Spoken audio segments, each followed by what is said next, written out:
World War II began on September 1st, 1939, when Hitler invaded Poland and Britain and France declared war on Germany. The United States joined on December 7, 1941, with the bombing of Pearl Harbor. 16.1 million Americans served during the 4 years of U.S. involvement. Out of those 16.1 million, two brave men share their testimonies of serving in the U.S. Air Force and Navy. John McNaughton, 91 years old, U.S. Navy veteran.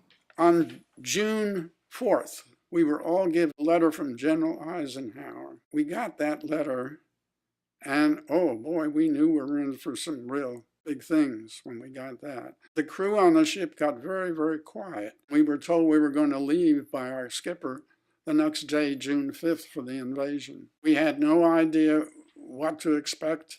Most of us were teenagers. You don't know what combat's like until you're in it.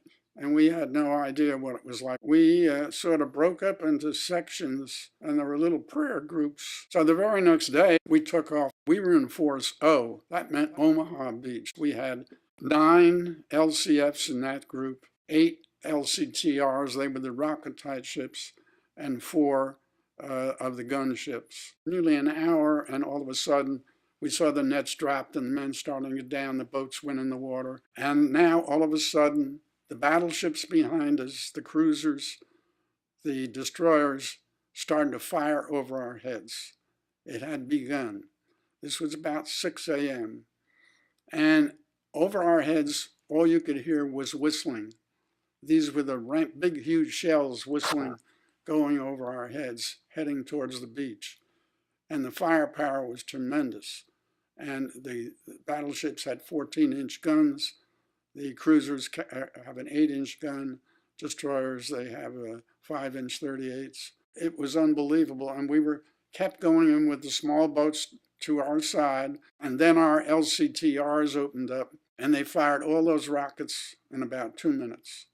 That was another tremendous bombardment. Within a minute, now it started to come our way. And the pillboxes and the Germans started to fire at us. Later on, I found out how big these pillboxes were. Some of them were 3 foot thick in concrete. A 40 millimeter would chip off some cement on them. On the LCVPs, the men carried, the infantrymen had about 70 pounds of equipment on them. If that boat was hit and they were thrown into the water, they weren't going to swim. They were going to go down. Some of them, the men were literally killed. A lot of those men, and I've always often said this, they never fired a round out of their rifle. Not one round. But they were heroes. They never stepped a foot on that beach. They were heroes. Now we were being fired on by a pillbox, probably the 88 millimeters that they had, being on a bow gun. When that went off, when that landed and exploded, I got soaking wet when shrapnel landed near me. I was drenched with water. This went on right into the afternoon. After hours of fighting, U.S. destroyers swept the horizon with their firepower, taking out most of the pillboxes and turning the favor toward the Americans. Finally, after a day of battle and a night of patrolling, quiet filled the scene. Mr. McNaughton and his crew, however, were stranded on the shore for 30 days, since their ship suffered damage. One night, they decided to make the most of their misfortune. For instance, a school teacher, George Seaton, he said, they're giving us an area down at the beach.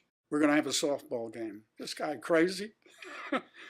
And out of the full crew, everybody but 4 guys wanted to go down. We had some softball equipment on the ship. We started the game. It was sloppy. It was terrible. It was more errors, mistakes, bad throws, misjudgments. But you know what? The crew laughed. We laughed, and we laughed with each other and at each other. Then the tide started to come in. We had to quit the game. It was a new crew. Everybody joked about the game, kidded each other. That was our George Seaton. Events at sea were much different than those in the air. John Sherman, 92 years old, U.S. Air Force veteran. So I joined the service when I was 20 years old, and this was 1943. I took 17 weeks, what they call basic infantry training. A lot of people don't realize the breakdown of the military services, infantry was 6% of the total military, and they sustained 82% of the casualties. So that's what they call, is often referred to, the infantry was the point of the spear. We joined the 101st Airborne. The 101st Airborne is an elite, modular, specialized light infantry division of the U.S., trained for air assault operations. And I had my first glider ride in September 18, 1944. And we had the assignment of holding a highway in Holland, dropped along a line that they eventually wound up calling Hell's Highway. It was my first glider flight.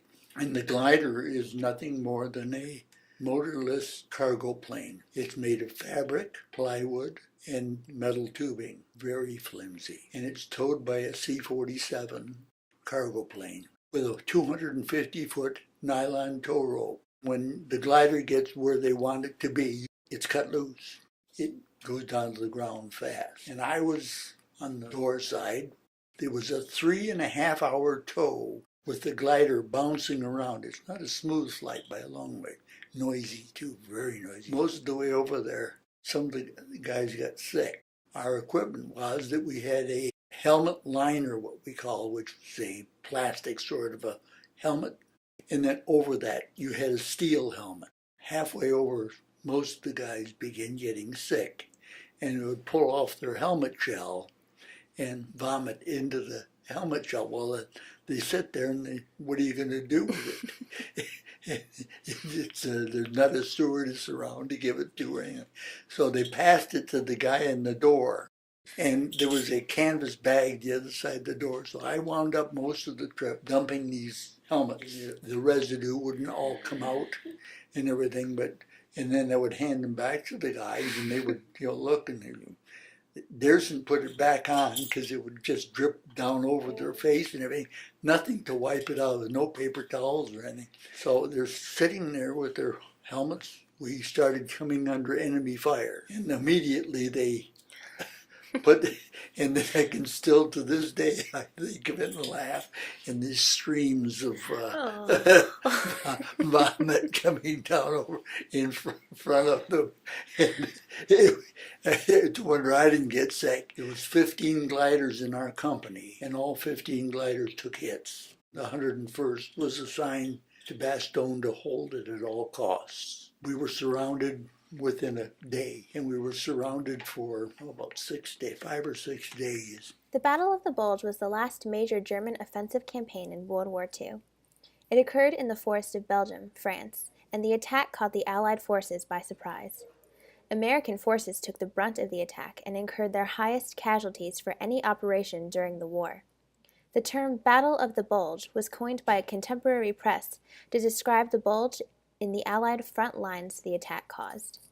The Battle of the Bulge wound up being, I think, the worst battle in our history. There were 81,000 American casualties, and that was far worse than D-Day. The Germans came through and demanded our surrender. They said, either surrender or we'll annihilate you. They took him to our general, and our general's just nuts. He would use cuss words. He was a very religious sort of a guy, and he said, nuts. And what do you mean by that? And he says, just go to hell. They really poured it on us. After months of battle, Germany was overtaken and the 101st Airborne raided the Eagle's Nest, which was Hitler's hideout, and regained the treasures he stole.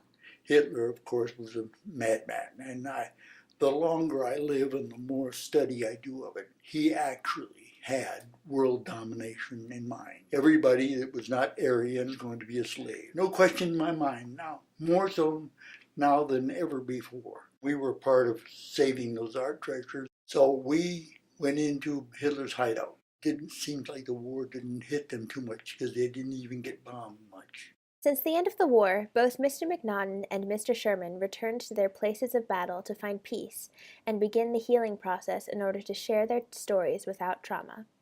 They now live happily in Apex, North Carolina, where they continue to share their wisdom and testimonies to our generation.